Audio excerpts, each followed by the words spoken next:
Gate ready for Saiyaara movie date. হ্যাঁ হ্যাঁ, 99.99% মেয়েদের মতন আমারও কনফিউশন হয় যে কোথাও বেরোনোর আগে কি ড্রেস পরবো।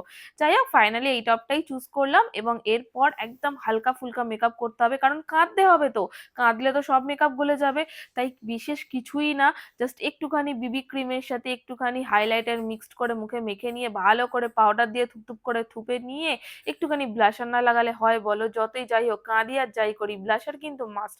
তারপর একটু চোখে কাজল পরে নিলাম ওই মুভির নায়িকাটার মতন, যদিও ওই রকম লাগছিল না আমাকে, আমার মতনই দেখতে লাগছিল সেটা আমি জানি। তারপর একটা সুন্দর পারফিউম লাগিয়ে নিয়েছি, কারণ পাশের জনকে সুন্দর গন্ধ না সকালে তো বার করেই দেবে।